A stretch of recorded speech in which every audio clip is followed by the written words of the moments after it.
Hi everyone, welcome to part 2 of the academic FYI series. We're glad you joined us today. My name's Maggie and I am joined today by my colleagues Rocio Angeles, Caitlin Lester, and Joe Bryan. We are advisors in the College of Letters and Science. Today's presentation will cover Beyond the Basics, understanding repeat policies, using pass-no pass strategically, and relying on your support team. Before we get started, we'd like to go over a few housekeeping items. All attendee mics are automatically turned off.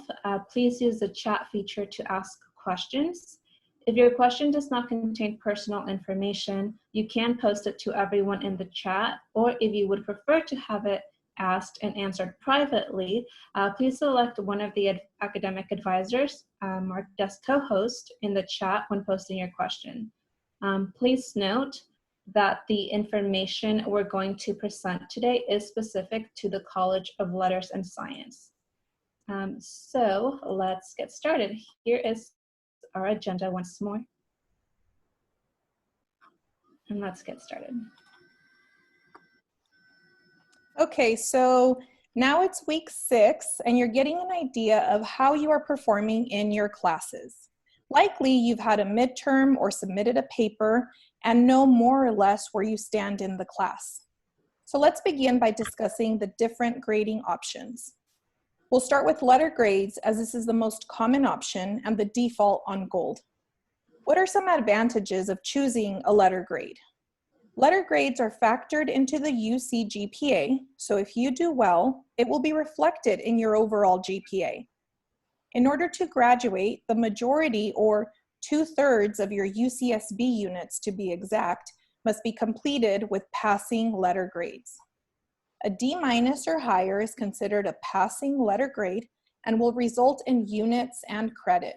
However, there are some courses which require a minimum grade to advance or to satisfy a requirement.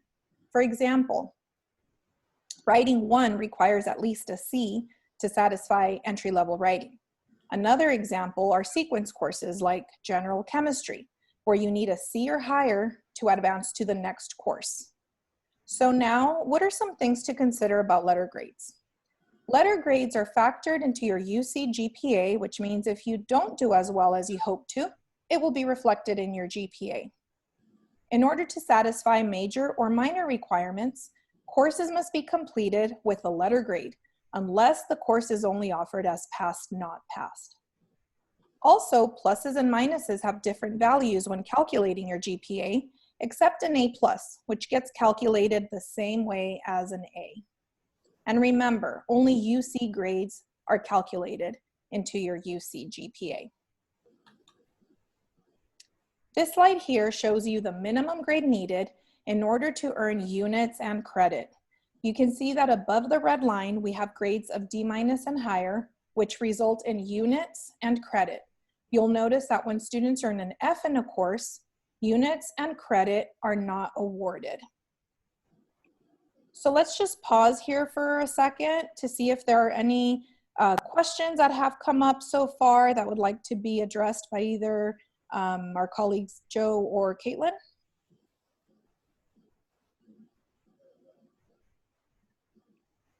Nothing in the chat yet. Okay, then we'll continue. All right, so we'll move on to discuss pass, not pass grades. So when is it a good idea to use it, and what are some things to consider? One common reason for students to change their grading option is to protect their GPA, because pass not passed has no impact on your UC GPA. Up to 1/3 of your UCSB units can be completed with a passed. So for example, let's say you're taking a GE, you're not quite enjoying it and you're confident you'll get a C, but you're concerned about the impact it'll have on your GPA. If you change the grading option to pass not passed and earn a pass, you'll get the units and the GE credit without it affecting your GPA. However, if you end up earning a no pass, you won't be awarded any units or GE credit in that example. So that is something to be mindful of. Also, if you change your grading option, you need a C or higher in order for that to result in a pass, because a C minus and below results in a no pass. Remember, if it's a course that you'd like to apply towards your major or minor, it must be completed with a passing letter grade. Finally, not all courses are offered as pass not pass, as some are letter graded only.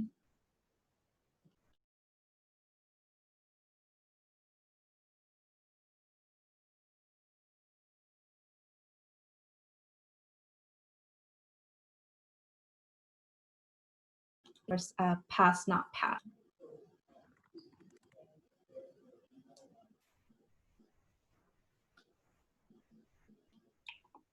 When deciding whether you should take a class for a letter grade or switch your grading option, you should take a few other considerations in mind. For example, if you plan on applying to law school, the Law School Admission Council will calculate grades of NP as an F in your GPA. For international students, even if you earn an NP, it will still count toward your 12-unit minimum enrollment. However, if you're a veteran or receive veterans benefits and complete less than 12 units because of a grade of not passed, you may experience a reduction in benefits. Another thing you should be aware of is if you earn 8 units of not passed in 1 quarter, or a total of 20 units of not passed, the ability to change your grading option to pass not passed is taken away. In addition, when students are on academic probation, they're required to take all courses for a letter grade, unless the course is offered as pass not passed only. Are there any questions that are coming up in the chat that we should share with the group? It's exploding now, yes.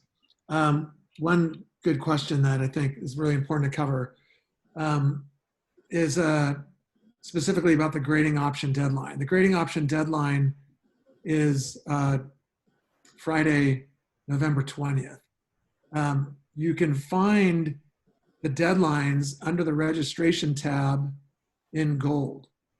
So if you go to your gold account and look at quarter registration, all the deadlines for the quarter will be listed there. Let's see, there's a couple other questions. Caitlin, you see one that Yeah.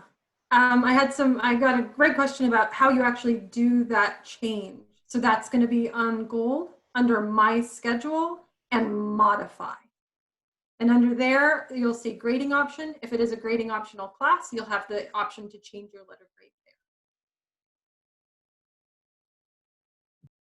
Let's see.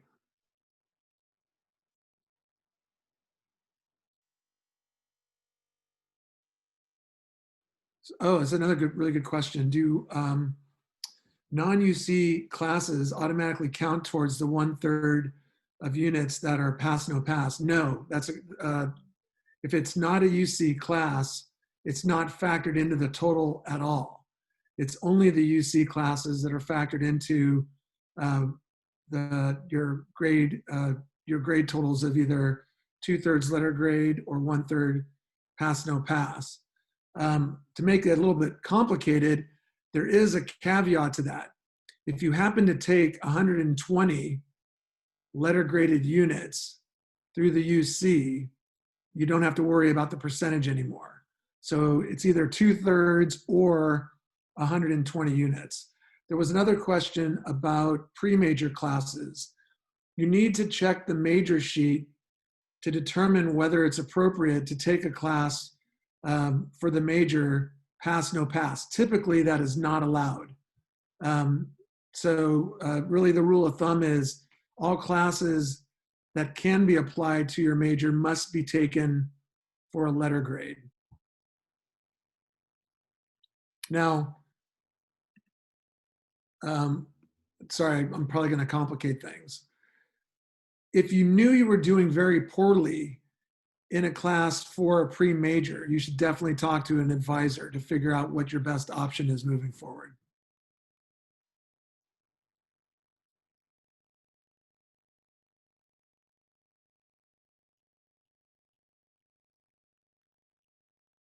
Shall we continue, or are there any other important questions that you'd like to cover, Joe or Caitlin? There's a couple more coming in.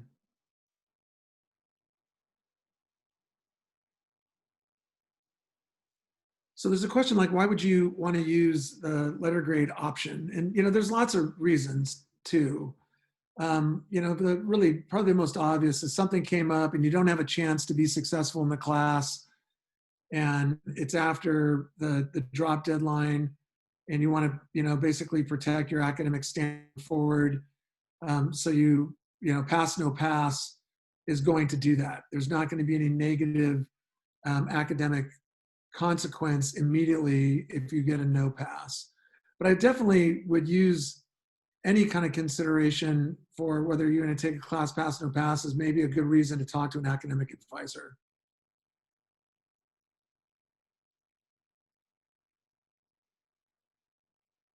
We can come back to some of these, I think. Okay, very good. So if you haven't already, please be sure to mark your calendars. Friday, November 20th, that's the deadline to modify your grading option. And so this date is very important for a second reason. It is also the deadline for students to have a late drop request approved under certain circumstances. As we may recall, the drop deadline on Gold was October 28th. However, students may still request an exception to that deadline and drop a course if they, 1, submit their request no later than the grading option change deadline on November 20th, 2, if it's a course they have not enrolled in the past, meaning they have not withdrawn from it previously and they are not repeating it, and 3, if they are not taking an excess load or more than 21 units. Students are allowed 3 of these drops without extenuating circumstances. If such drop is approved, students will receive a W on their transcript, which means they dropped after the deadline. It doesn't mean they were doing poorly in the class, it simply means they withdrew from the course. Please note that international students, student athletes, veterans, and students who live in the residence halls should not drop below 12 units without first consulting with an advisor. And so again, here we'll take a quick break to answer any questions.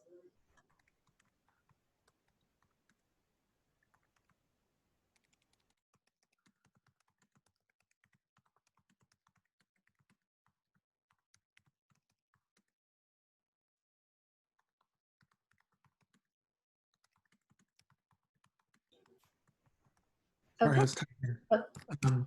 Sorry, go ahead. Yeah. There was a question about what's the fee for, someone noted that the deadline to change without a fee was much earlier than now. The fee is typically usually $3 for each transaction after the free period.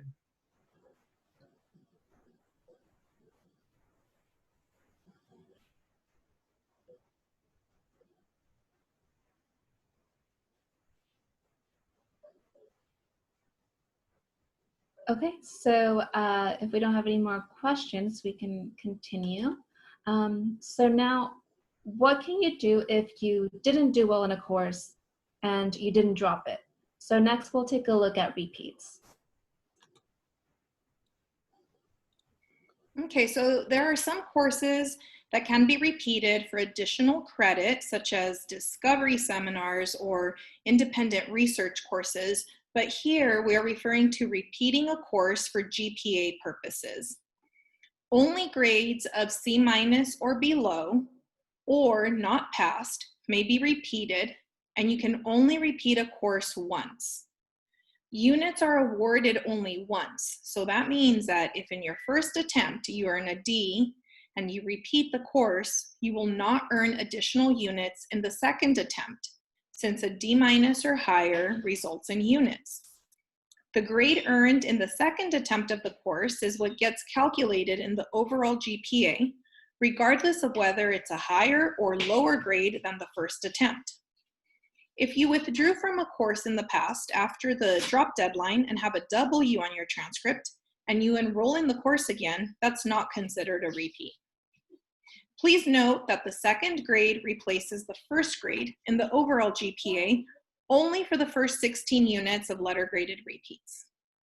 The first grade will appear on your transcript, and you do not need to choose the same grading option when repeating a course.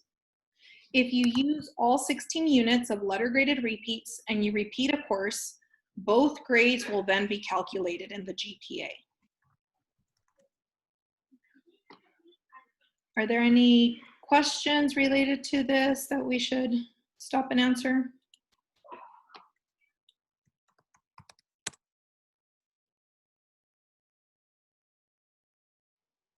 There's a good question.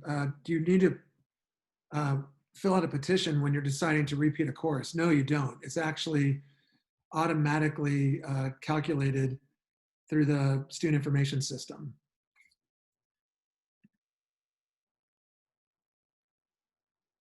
And there was also, basically, we get this question a lot about what's the impact of a W.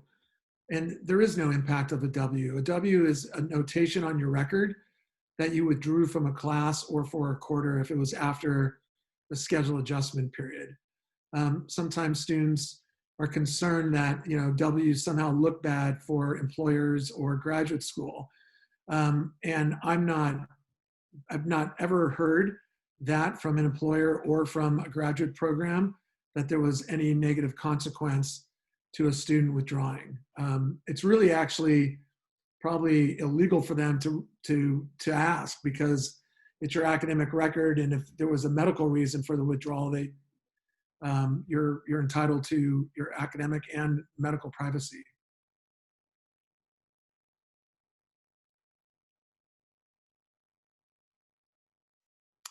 Good question.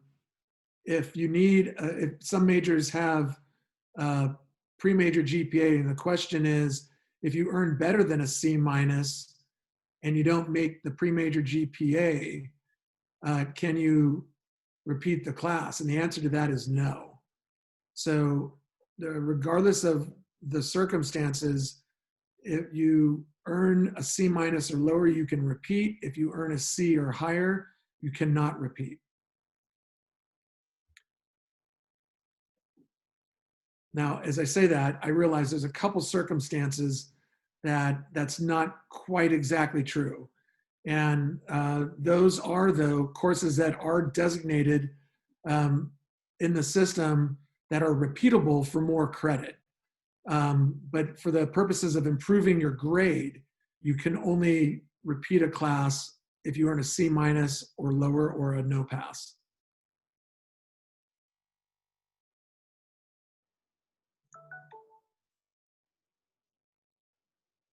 So another good question. If the second grade repeats, is calculated into the GPA, does the first grade disappear? No, it does not. The first grade will still be in your on your record, and the quarter GPA for that term will be the same. What changes is your cumulative GPA. Your cumulative GPA will be factored as if the second attempt was the only attempt, as long as you are within your 16 units of repeat.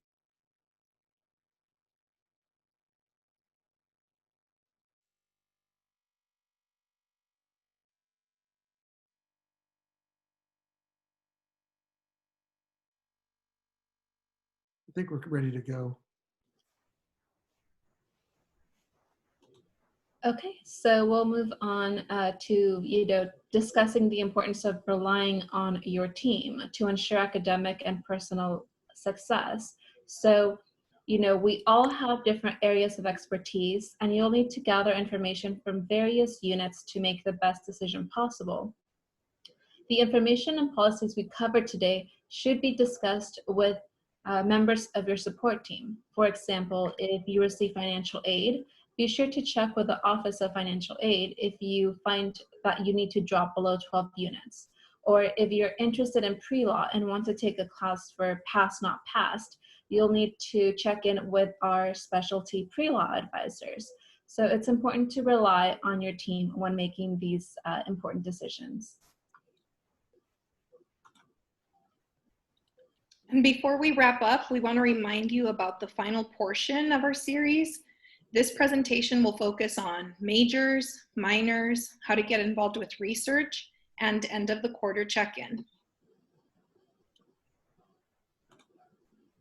And so thank you for joining us. If you have suggestions or topics you would like us to cover in upcoming presentations, please send us an email. We will stick around for a few minutes to answer any questions. So if for some reason we don't get to your question, please send us an email. But yes, we'll stick around answering questions for a few minutes. And there was a question about where this recording will be viewable.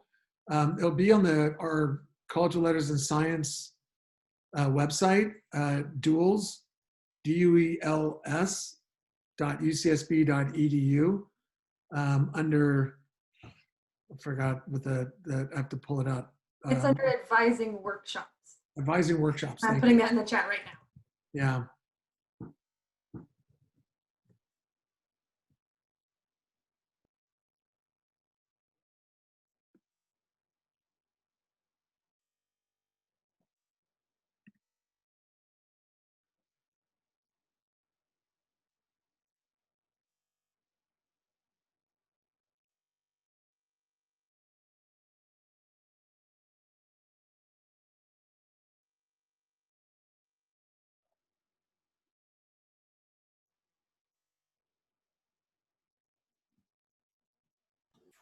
So again, if you have any questions, please feel free to ask them. We'll stick around for a while to answer any questions you may have.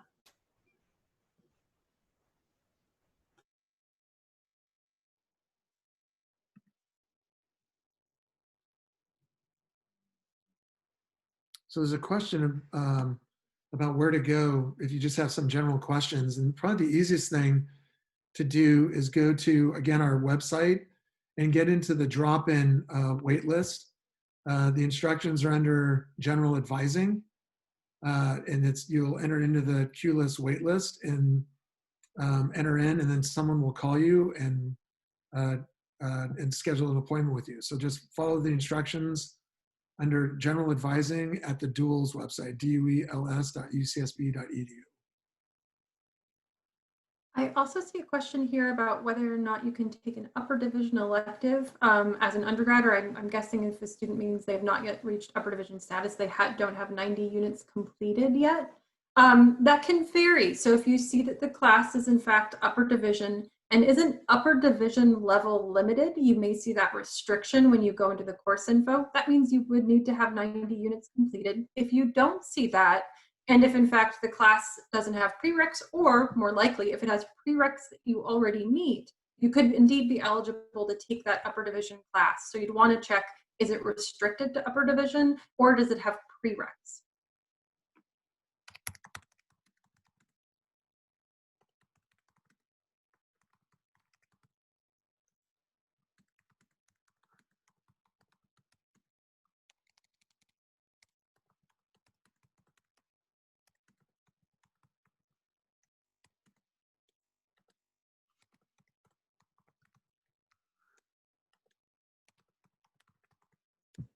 I see another good question here that we see pretty often. So a student is asked, if you're not yet registered in a pre-major, can you enroll in classes for that major during Pass 1? It could absolutely be possible to enroll in classes for that major if they aren't restricted to students that are already declared for specific majors in Pass 1, and you in fact aren't part of that major yet.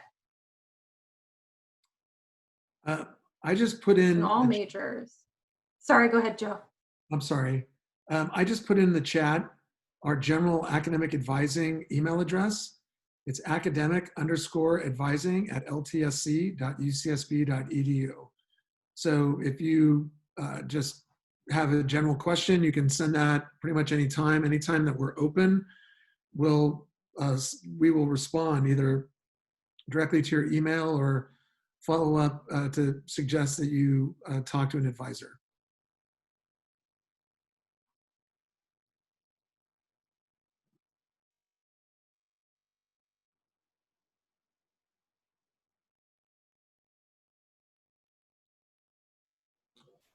So for transfer students, it's a little different. We have a question here from a transfer student.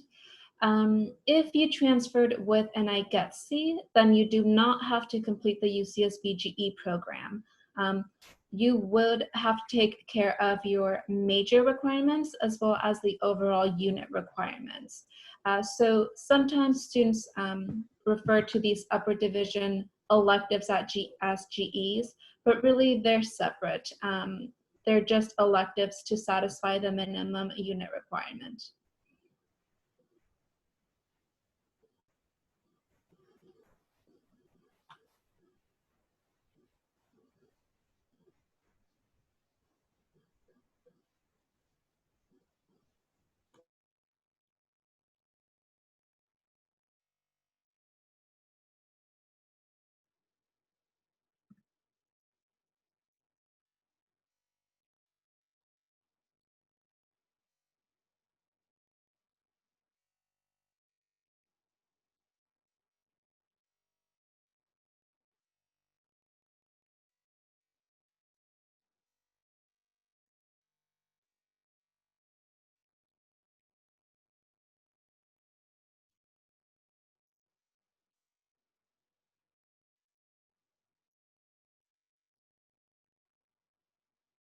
So there's a question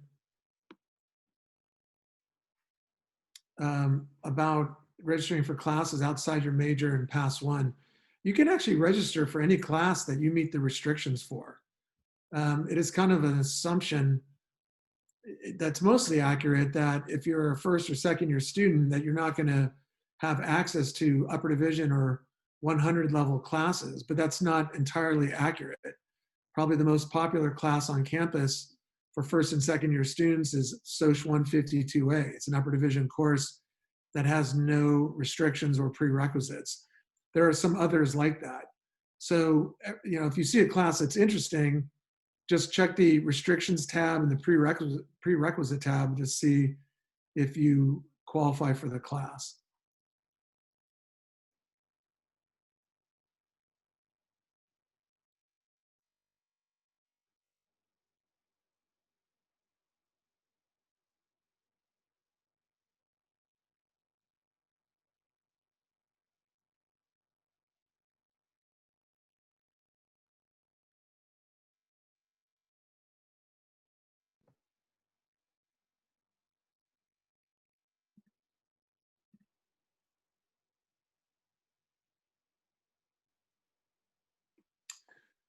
Yeah, that's a really good question about where are you going to see AP credit applied to your degree. Your progress check and your new student profile should reflect how your AP credit is impacting your progress towards your degree, as well as should indicate whether you got equivalent course credit.